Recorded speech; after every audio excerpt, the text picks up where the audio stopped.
Consultancy services यानी TCS देश की सबसे प्रतिष्ठित आईटी कंपनियों में से एक। लेकिन पिछले कुछ दिनों से नासिक का टीसीएस दफ्तर किसी टेक्नोलॉजी अपडेट के लिए नहीं बल्कि एक बेहद संगीन और चौंकाने वाले विवाद की वजह से चर्चे में है। आरोप है धर्मांतरण की कोशिश और लव जिहाद के जाल। इस पूरे विवाद के केंद्र में नाम जो आ रहा है वो है निदा खान, जो वहां एचआर विभाग में कार्यरत हैं। आखिर नासिक के इस दफ्तर के बंद दरवाजों के पीछे क्या खेल चल रहा था, चलिए आज के इस तहलका एक्सप्लेनर में पूरी कहानी विस्तार से समझते हैं।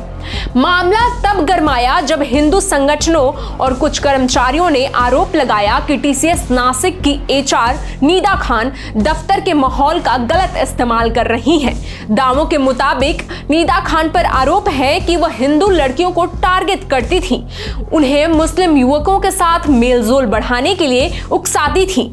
बात सिर्फ इतना तक सीमित नहीं रही, आरोपों में यह भी कहा गया कि हिंदू कर्मचारियों पर इस्लाम की तरफ झुकने और धर्मांतरण करने की मानसिक दबाव भी बनाई जाती थी।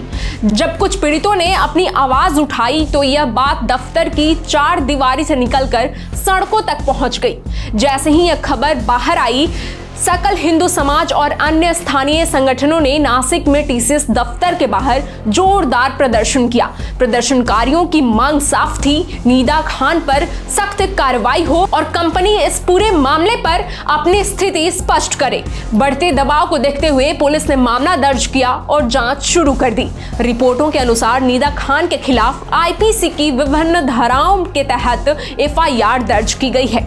पुलिस अब इस बात की तफ्तीश दे रही है कि क्या यह किसी सोची समझी साजिश का हिस्सा था या व्यक्तिगत स्तर पर की गई हरकत। इस घटना ने कॉर्पोरेट जगत में वर्कप्लेस एथिक्स और सुरक्षा पर बड़े सवाल खड़े कर दिए हैं।